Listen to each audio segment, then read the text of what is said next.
विष्णु जी के उपासकों का एक उदाहरण देते हैं। कुंभ का मेला भरा था। कुंभ का एक ऐसा संयोग हर की पैड़ी हरिद्वार में और गंगा नदी के किनारे संयोग हुआ। उस कुंभ के पर्व में पर भी का कोई समय निर्धारित किया जाता है।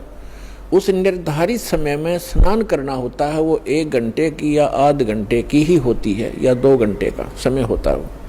ये सभी अब वहाँ जाकर के जहाँ पर भी लगती है, जिस भी सरोवर में, उस समय वो हर की पैड़ी हरिद्वार में लगी हुई थी। तो सभी जैसे गिरी अलग, पुरी न्यारे, नागा अलग से, कनपाड़े अलग, नाथ न्यारे, वैष्णु अलग से, सन्यासी अलग से, दशनामी अलग से, ये वहाँ अपने अपनी जमात में, अपने ग्रुप में, समूह में पहुँच जाते हैं। इन सब का एक ओवरऑल मुखिया होता है, उसकी अगुवाई में ये सब पीछे पीछे चलते हैं। उस स्नान करने वाले स्थान की तरफ प्रस्थान कर देते। तो जो पर भी लगनी थी, सबसे पहले ये नागा व्यक्ति जो बिल्कुल नगर रहते हैं, साधु, वो पहुंच गए गंगा के ऊपर हर की पैड़ी पे स्नानार्थ। तो जो ही ये सब छा गए उस घर की पैड़ियों पर, हर पैड़ियों पर छा गए, तो उसी समय पीछे से वैष्णु साधु, शिव जी, विष्णु जी के उपासक, सतोगुण विष्णु के उपासक वैष्णु संत आ गए वहां पर। उन्होंने कहा कि ए नागाओ, पहले स्नान हम करेंगे, आप पीछे आओ, हम श्रेष्ठ हैं और हम सतोगुण विष्णु जी के उपासक हैं, हम प्रथम स्नान करेंगे। अब नागाओं ने कहा कि नहीं, हम सर्वश्रेष्ठ हैं, हम त्यागी और बैरागी हैं, हम वस्त्र भी धारण नहीं करते हैं, हम निवस्त्र रहते हैं, नि इच्छा हैं, हम सर्वश्रेष्ठ हैं, हम प्रथम स्नान करेंगे।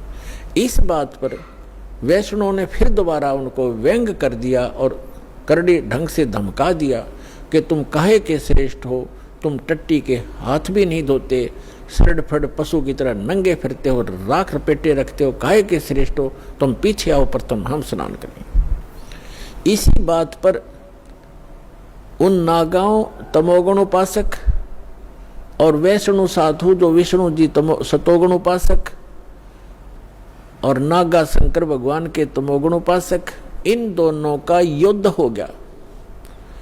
भगवान भूल गए, अर की पैड़ी कहें कि भगवान की पैड़ी, भगवान भूल गए, स्नान और पर भी भूल गए, एक मान बढ़ाई, अपना नीच वृत्ति ही याद रखी, नीच स्वभाव याद रहा। एक दूसरे को काटने लगे, मुंह से काट लें, बाल पकड़कर घुमा दें, पटक पटक कर मारें, जैसे एक फिर तीर मारें, तलवार से गर्द कटारी घोंप दी, कत्लेआम कर दिया। ये 25,000 ये त्रिगुण उपासक आपस में कट कर मर गए उस हर की पैड़ी पे। गंगा का पानी लाल कर दिया, लाशों की सौ का उसमें बेशुमार सौ चल पड़ी। अब यहाँ उस सूक्ष्म वेद में सच्चिदानंद घन ब्रह्म की वाणी में परमात्मा ने कहा है कि तीर तुपक तलवार कटारी और जमधर जोर बधावे हैं, हर पैड़ी हर हेत नहीं जाना, वहां जा कर्द चलावे हैं और काटे शीस नहीं दिल करुणा, ये जग में साध को आवे हैं और जो जन इनके दर्शन को जावे उनको भी नरक पठावे। कि वह गुट्टी उन पावेंगे, जो इनके शेष बनेंगे ये शिक्षा उनको देंगे, काटो मरो काय के लिए, एक मान बढ़ाई के लिए, नहाने के लिए। अरे एक जन साधारण भी कोई नहा रहे हों, 10, 20, 50, 100 भक्त, आम व्यक्ति भी, और वहां कोई व्यक्ति आ जा, भाई मैं भी नहा लूं, अकाजा आप भी नहा लो, स्थान दे देते हैं। तो आम व्यक्ति से भी गिरा हुआ इनका विचारधारा, इनका जो शिष्टाचार, और इनको तुम संत मानते हो, ये त्रिगुण उपासकों के बारे में सूक्ष्म वेद में कहा है। कहते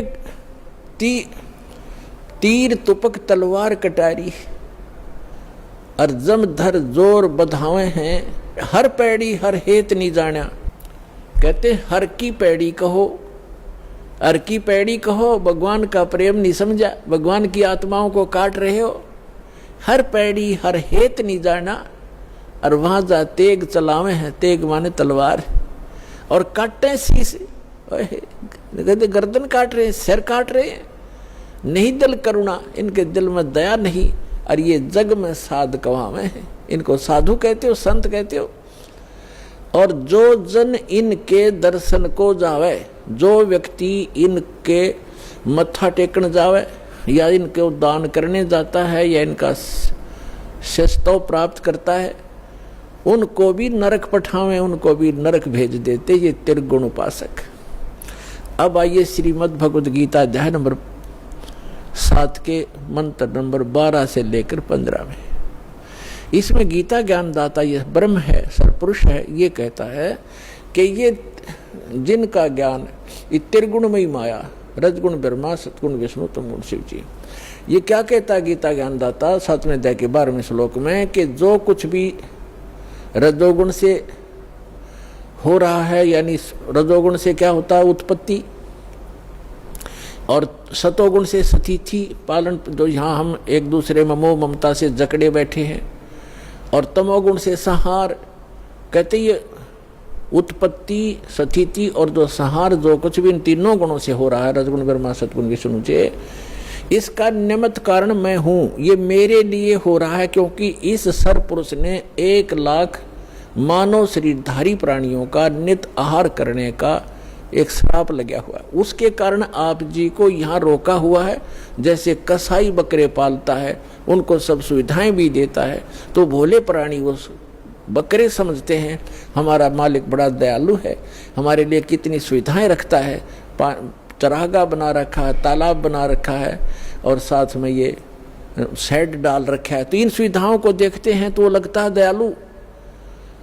और जब उनका उसको आवश्यकता पड़ती है, वो नहीं देखता किसका बेटा कट रहा है, किसकी बेटी, हाँक लेता, मोटे मोटे निकाल कर काट देता, अपना उल्लू सीधा करता है।